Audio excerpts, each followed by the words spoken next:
analyst. TD SYNNEX just completely detonated an earnings report that is ruthlessly stress testing literally everything the market thought it knew about cautious enterprise IT growth narratives right now. I mean, think about it. We are in a macroeconomic environment that is absolutely terrified of enterprise IT spending pullbacks. We hear constantly that corporate CIOs are freezing budgets, cutting costs, delaying upgrades.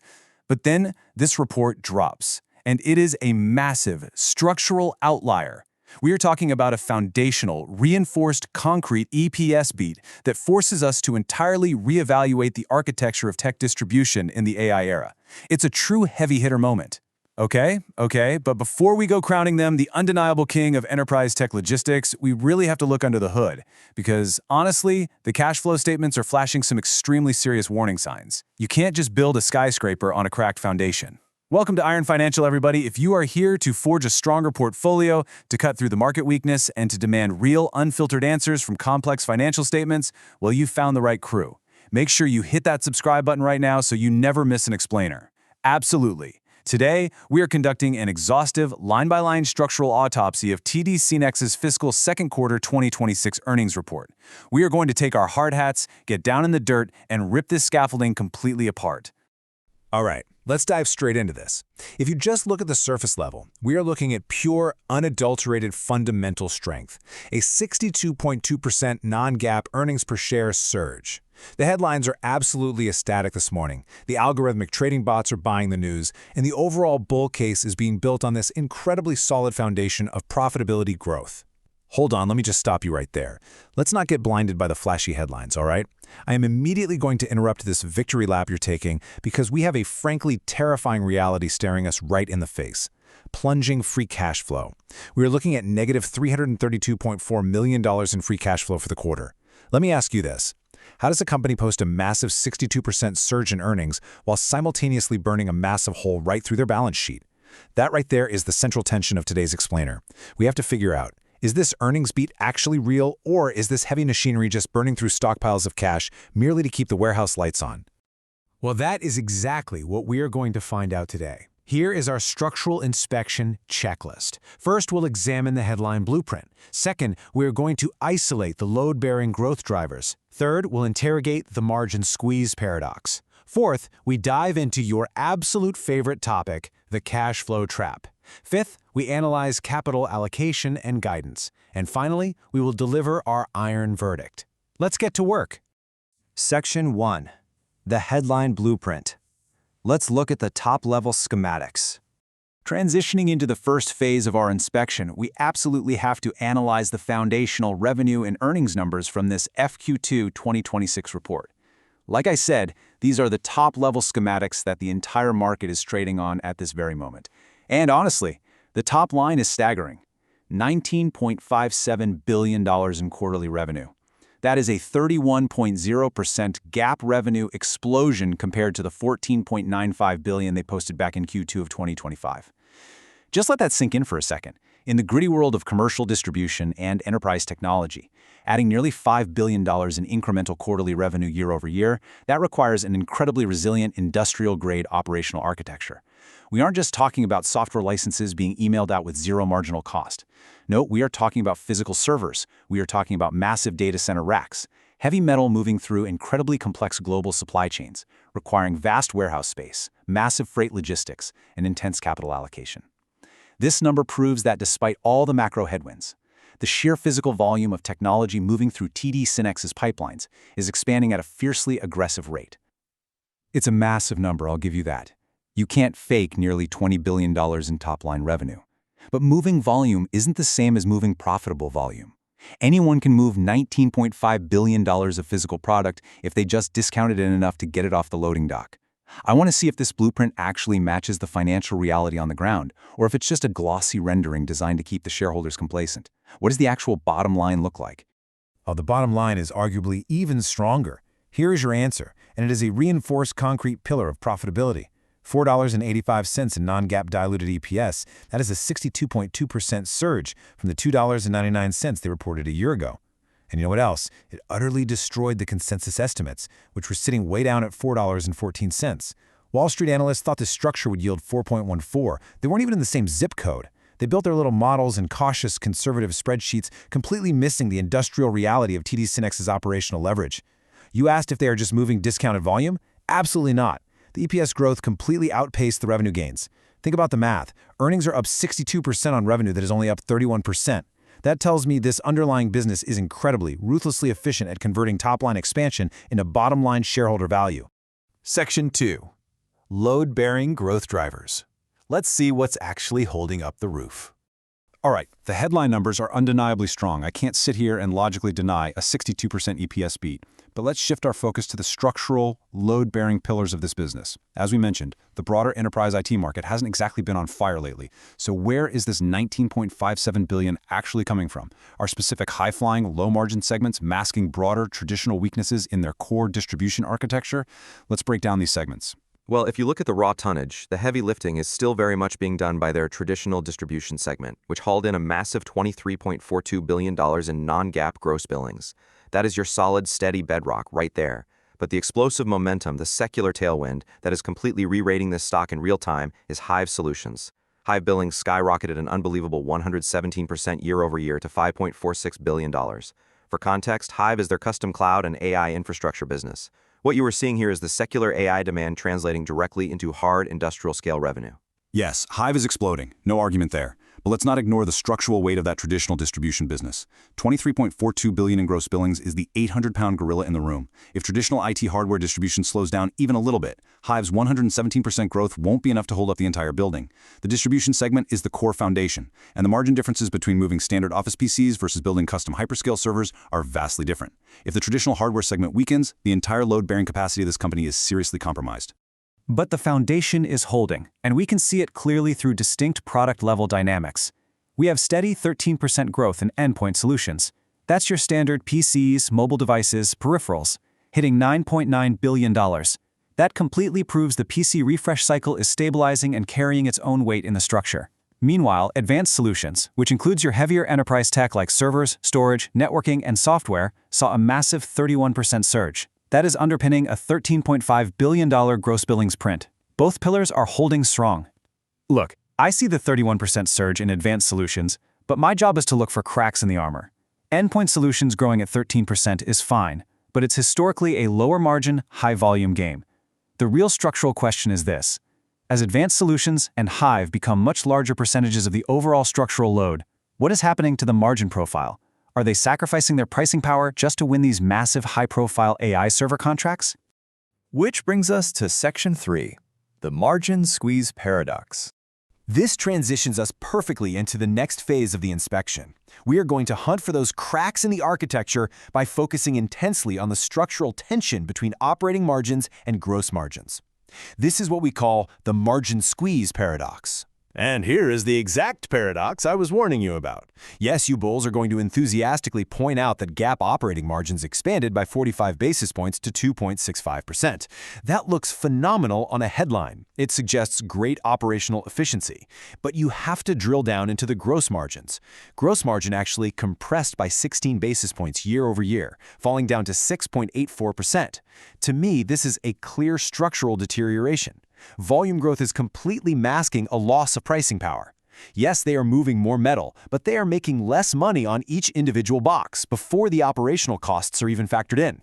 Come on, you are completely missing the forest for the trees here. Operating margin expanded. Do you know what that means? That means their internal scaffolding, their cost controls, their operational leverage is so incredibly robust that even with a slight 16 basis point compression in gross margin, they are still dropping more money to the bottom line. How do you pull that off? You do it through aggressive SG&A leverage. You keep your internal headcount flat, you aggressively automate your back-office logistics, and you squeeze absolutely every single ounce of efficiency out of your existing warehouses. So even though the raw materials are yielding slightly less gross profit per unit, the final machine drops actual tangible dollars to the bottom line. That is exactly how world-class distribution models are built to scale. Okay, but drill down specifically into Hive Solutions for a second. In Q2 of last year, Hive's gross profit percentage was 4.75%. In this recent quarter, it plunged to 3.68%. That is a massive, significant drop in profitability for what is supposed to be their fastest-growing crown jewel segment. Explosive volume growth is completely masking a structural deterioration in pricing power here. It makes me wonder, are they just buying market share in the AI data center build-out? If Hive becomes a larger and larger part of the overall revenue mix, but its margins keep collapsing like this whole earnings facade is going to cave in on itself. Let's move to Section 4, the cash flow trap. Okay, I hear you. You've made your point on margins, but the operating income still printed record numbers. However, we are now entering the absolute most critical point of friction for this explainer, the cash flow trap. We need to expose the severe working capital leaks that you've been screaming about since the top of the show. So, have at it. I am dropping the hammer right here. Negative $332.4 million. Despite reporting these so-called record profits and a massive EPS beat, free cash flow plunged to negative $332.4 million. This is a catastrophic reversal from the incredibly positive $542.9 million bedrock we saw in Q2 of 2025. We are talking about a nearly $900 million swing into the red in free cash flow. You cannot pay dividends with non-GAAP EPS. Let me repeat that because it is the fundamental law of financial gravity. You cannot pay dividends with non-GAAP EPS. Non-GAAP earnings are an accounting fiction. They are a stylized rendering of reality that strips out stock-based compensation and amortization to make the architectural rendering look pretty for the investors. But guess what? You cannot buy back stock with a rendering. You cannot pay your massive suppliers with gross billings. You need cold, hard cash flow. And right now, the cash is actively, rapidly draining out of the foundation of this company. All right, let's be fair for a second. In commercial logistics and distribution, massive working capital fluctuations are simply part of the normal business cycle. But I will admit, looking at the operating cash line is striking. Net cash used in operating activities was negative $265.6 million. Market skeptic, striking, try terrifying. This heavy machinery is literally burning cash just to keep the lights on and to fund this massive AI growth narrative. The cash conversion cycle is clearly under severe stress here. If your operations are sucking away $265 million in cash in a single quarter during a massive IT boom, what happens if enterprise spending actually decelerates? I'll tell you what happens. The whole structure freezes up entirely. And let's look at exactly why the cash is gone. The balance sheet is currently buckling under a terrifying structural load. Inventory has ballooned to an eye-watering $13.89 billion. That is up from just $9.50 billion at fiscal year-end 2025. We are talking about a multi-billion-dollar inventory buildup in just 6 months. Plus, they have another $12.99 billion sitting tied up in accounts receivable. Look, you have to understand the underlying mechanics of the Hive business. AI servers and hyperscale infrastructure require massive upfront capital outlays for components. You can't just spawn a server rack out of thin air. They are purposefully building this inventory to meet committed, contracted demand from massive hyperscalers. It's simply a timing issue between buying the parts and getting paid for the final build. A $13.89 billion timing issue? Give me a break. That is working capital stress of the highest order. Do you realize the physical weight of that much inventory? And let's dive into the sheer risk of obsolete AI inventory for a second. In this current AI arms race, technological decay happens at light speed. A 6-month-old server component isn't just old inventory, it rapidly becomes a highly expensive, completely useless paperweight.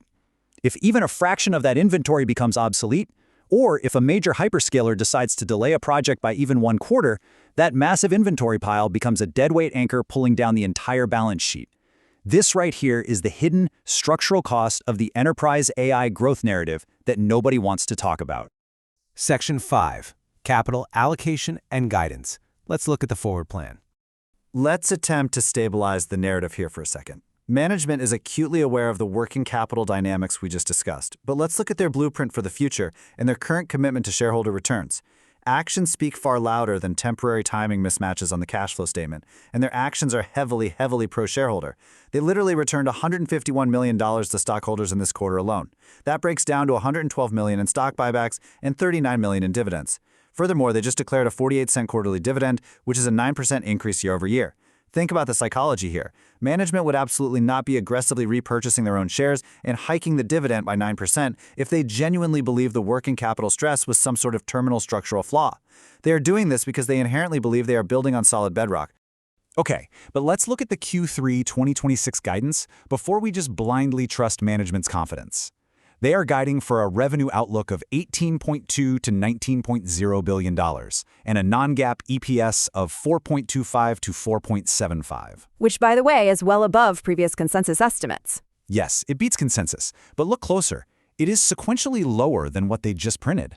They just did $19.57 billion in revenue and 4.85 in EPS. The high end of their own guidance for next quarter implies a sequential slowdown in both top-line revenue and bottom-line earnings.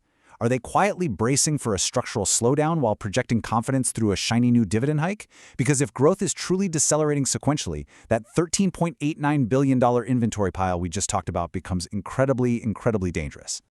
Section 6. The iron verdict. It's time to make a call. All right, all the data's on the table. We have massive top-line expansion and incredible earnings leverage, fighting directly against severe working capital constraints and very real gross margin compression. It is time for us to converge and deliver our final, definitive conclusion on TD SYNNEX's viability in a high-stakes portfolio. It is time for the iron verdict. So, is this a steel-reinforced opportunity fueled by secular AI demand? Look, I say yes. The 117% hive momentum is undeniably real. The 45 basis point expansion in operating margins definitively proves the structural efficiency of this business model. I firmly argue that the inventory build is just temporary friction. It's the raw materials necessary to construct the AI infrastructure of tomorrow. Market skeptic. Or is it a cash-burning value trap waiting to collapse under its own weight? I argue that negative $322 million in free cash flow simply cannot be ignored. A $13.8 billion inventory load is a massive, towering structural risk. If Hive's gross margins keep compressing down into the 3% range, they are essentially doing incredibly heavy lifting for free. The iron verdict from my side is this: tread with extreme caution. The earnings headlines might be made of steel, but the cash flow beneath it is made of paper. Which ultimately brings us to the most important question for you, the viewer. Is your portfolio built to withstand this kind of structural cash burn in the pursuit of enterprise AI growth? TD SYNNEX is moving the heaviest machinery in the entire tech sector right now, but the true cost of that exponential growth is immense working capital stress. You have to decide if you are buying the flashy EPS headline or if you are properly pricing in the cash flow trap hidden in the basement. Thank you so much for joining us for this structural autopsy. Keep demanding real answers, keep interrogating those financial statements, and we will see you on the very next explainer right here at Iron Financial. Quick disclaimer, everything I share is for entertainment and informational purposes only. I'm not a financial advisor, so please do your own research or talk to a professional before making any moves with your money.